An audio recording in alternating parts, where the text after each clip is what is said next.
تو اس کے لیے مجھے شعر یاد آ رہا تھا، ابھی بتایا عالم باغ صاحب نے کہ یہ چھپروں میں اور اس طرح سے مسجد تھی جو گویا کہ مسجد نبوی کے نقشے کے مطابق تھی، وہ بھی کھجور کی شاخوں سے اور اس طرح سے پٹیلیوں سے آباد تھی وہ مسجد۔ تو اس میں مجھے شعر یاد آیا کہ خزاں میں پھول کھلاؤ تو کوئی بات بنے، خزاں میں پھول کھلاؤ تو کوئی بات بنے، بہار آتی ہے تو کانٹے بھی مسکراتے ہیں۔ یقیناً یہاں بالکل ایسا سناٹا رہتا ہوگا اس وقت، اور لوگوں کے اندر بددلی سے رہتی ہوگی کہ اللہ کا شکر ہے کہ ایسا نہیں ہوا کہ جیسے علامہ اقبال نے کہا کہ مسجد تو بنا دی بل بل میں ایمان کی حرارت والوں نے، من اپنا پرانی ہے برسوں میں نمازی بن نہ سکا۔ ایسا نہیں ہے، یہ مسجد کا یہ ماہر قرآن کا ہے، ماہرین قرآن، ہمارا شبہ نہیں بھئی جو جس فیلڈ کا ماہر ہوتا ہے۔ زبانوں کے اندر دیکھ لیجیے، زبان انگلش کون سکھاتا ہے؟ انگلش کا پروفیسر۔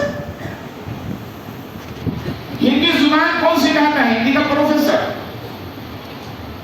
یا ٹیچر کہہ لیجیے۔ لیکن قرآن جو عربی زبان میں نازل ہوا اس کے اور بھی قواعد و ضوابط ہیں، ان قواعد و ضوابط کا بالکل خیال نہیں کرتے ہم، اور ماہرین کی ٹیم کو ہم نہیں بلاتے۔ غلطی یہ ہوتی ہے، اس غلطی کی بنا پر چاہے مکمل رمضان میں قرآن مکمل پڑھا رہے ہوں، اور اگر اس کا خیال نہیں کیا گیا قواعد کا، مخارج کا، صفات کا، حروف حلقی کا، حروف قلقلہ کا، تو کہیں تو حسن قرآن میں فرق آئے گا اور کہیں بنیاد قرآن میں فرق آ جائے گا۔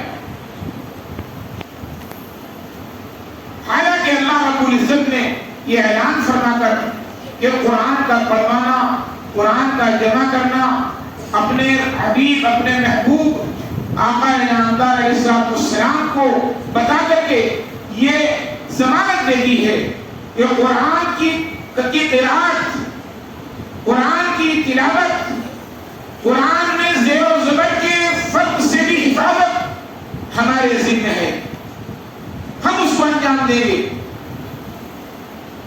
دیکھیے ابھی آپ نے کتنی خوش لہری میں، خوش آوازی میں قرآن کو سنا، مجھے بڑی خوشی ہوئی،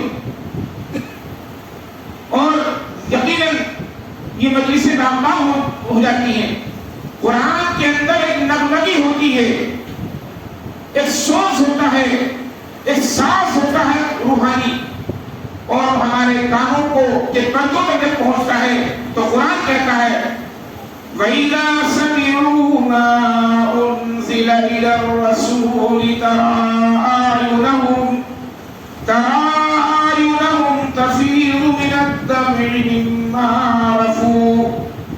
قرآن سننے والوں کے آنکھوں سے آنسو جمع ہو جاتے ہیں۔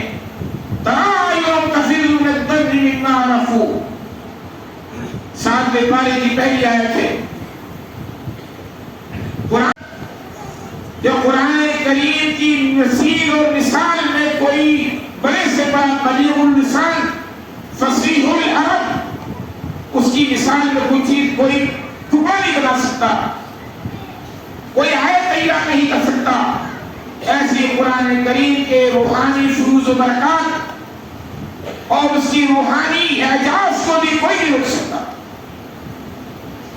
پڑھا جائے گا، سنا جائے گا تو ایمان میں ترقی پیدا ہوگی، عقیدے میں پختگی پیدا ہوگی، گناہوں سے بچنے کی صلاحیت پیدا ہوگی۔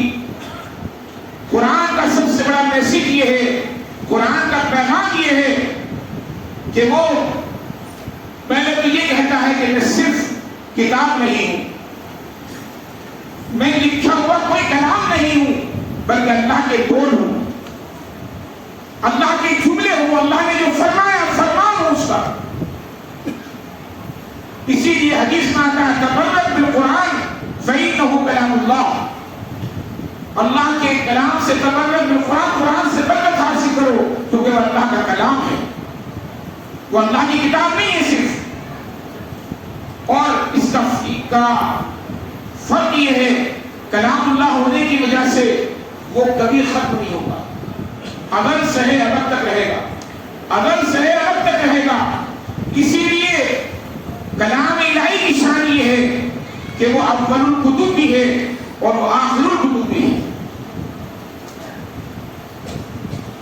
قرآن حکیم فرقان حمید وہ ہمیں جیسے ہماری روحانیت کو تازہ کرتا ہے, ہماری روحانیت کو سنوارتا ہے, ہمارا اندر تقویٰ پیدا کرتا ہے, نماز سے روزے سے تعلق وابستہ کرتا ہے, ہمارے لیے وہ ہمارے تمدن کو بھی بڑھاتا ہے, ہمیں مضبوط کرتا ہے, ہماری تہذیب کا بھی مہمان ہے, ہماری تہذیب کو بھی قربان چڑھاتا ہے, ہماری گفتگو میں سوچ پیدا کرتا ہے, ہمیں علم و عقل کی یہ خزانہ جو ابتدا میں بھی ہے اور انتہا میں بھی ہے, اس کی ہمیں پوری طرح سے پاسداری کرنی چاہیے.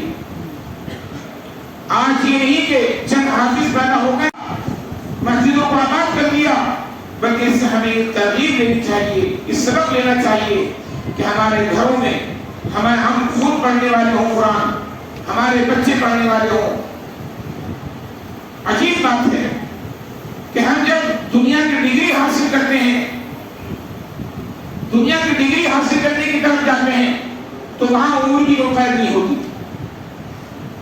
کتنی عمر ہو جائے ہم پی ایچ ڈی کر رہے ہیں, ہم میڈیکل سائنس میں جا رہے ہیں, ہم انجینئر بن رہے ہیں, لیکن جب کبھی آتا ہے نمبر کہ قرآن کریم جو ہمارے لیے کتاب ہدایت ہے, ہماری نمازوں کی درستگی کا ذریعہ ہے, بنیادی ذریعہ ہے, ہمارے ایمان کا محافظ ہے یہ کلام اللہ, ہم اس کو پڑھنے کے لیے کبھی بھی تیار نہیں ہوتے.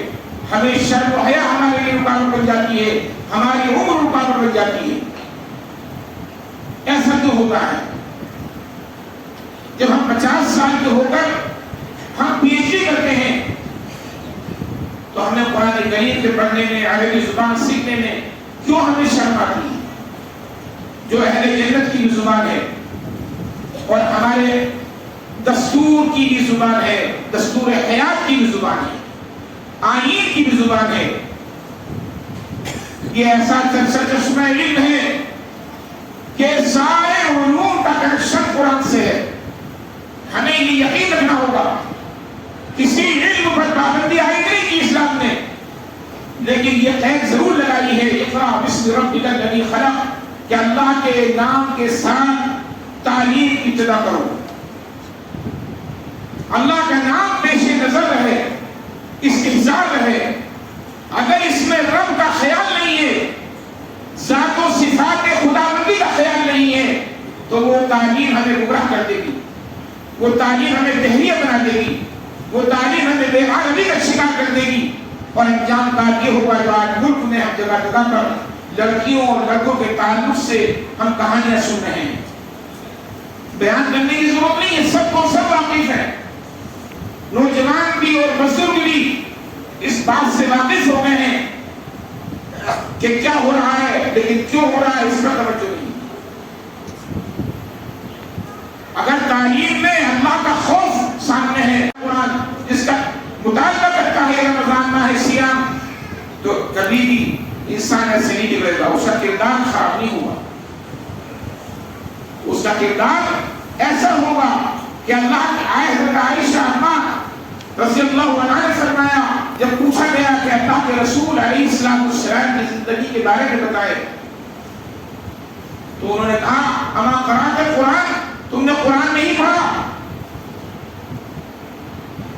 کہا کہ قرآن تو پڑھا ہے. کہ قرآن پڑھا کہ قرآن ہی تو خلق اللہ, خلق رسول ہے, رسول اللہ صلی اللہ علیہ وسلم کے اخلاق ان کی زندگی ہے. ہمیں قرآن کریم کس شعبے میں جس ہم اللہ کے رسول صلی اللہ علیہ وسلم کی زندگی کو اسوہ مانتے ہیں, آپ نے اپنے بعد اپنی روحانی تصویر قرآن کی شکل میں چھوڑی ہے, روحانی تصویر چھوڑی ہے.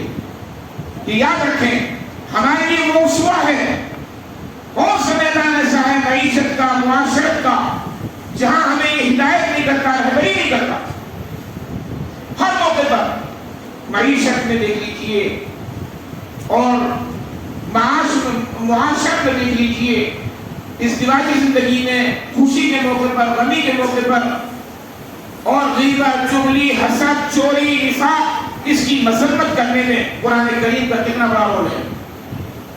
انسانوں کی تعداد، انسانوں کی قسمیں بہت ساری ہیں، لیکن کافری، مشرکی جو میرے ذہن میں آتا ہے، کافری، مشرکی اور منافقین اور مومنین، ایک اور قسم عاصی، گنہگار عاصی،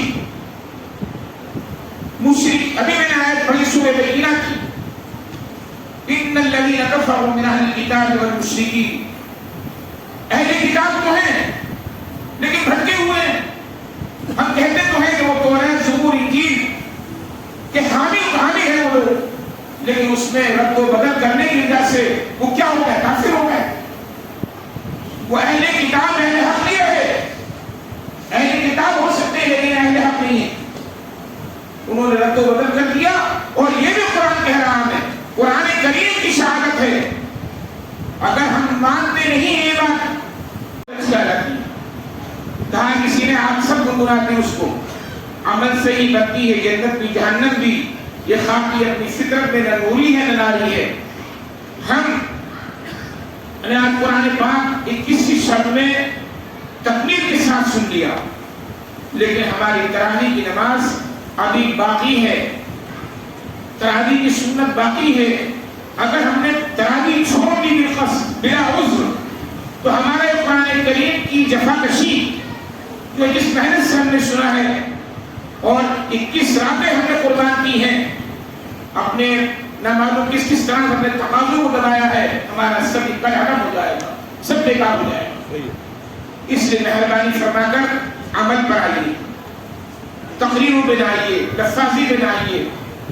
بیان بہت سنتے ہیں، بیان سننے کی بڑے مواقع ہیں، بڑے میدان ہیں، بس صرف یہ مقصد ہے جگانا، بیدار کرنا اور موقع محل کے مطابق کچھ باتیں عرض کر دینا، اور اس میں کیا سب کو ثواب مل جاتا ہے۔ حالانکہ میں تو آپ کو یہ سمجھتا ہوں کہ وہ بقول علامہ اقبال کے کہ شور دریا سے کہہ رہا تھا سمندر کا سکوت، شور دریا سے کہہ رہا تھا سمندر کا سکوت، جتنا جس میں ضبط ہے اتنا ہی وہ خاموش ہے۔ بول میں رہا ہوں لیکن آپ کی خاموشی مجھ سے زیادہ بول رہی ہے۔ آپ کے اندر جو عبارات ہیں، جو فیوز ہیں، جو دل میں رمق ہے، وہ ہو سکتا ہے میرا اندر نہ ہو۔ کیا بلبلہ ہے آپ کے اندر، کس جذبے سے آپ بیٹھے ہیں، اس کے بارے میں نہیں جانتا، وہ اللہ عالم الغیب ہے، وہ جانتا ہے۔ لیکن بزرگوں دوستو، یہ صرف مجلس اس لیے ہوتی ہے منعقد بقول امام صاحب کے عباس صاحب اور حافظ عبداللہ صاحب اور اظہر صدیق صاحب اور انتظامیہ جو ان کے دست و بازو بنے ہوئے ہیں، اور اس مسجد میں یہ رونق نظر آ رہی ہے، یہ یقیناً قابل تعریف ہے۔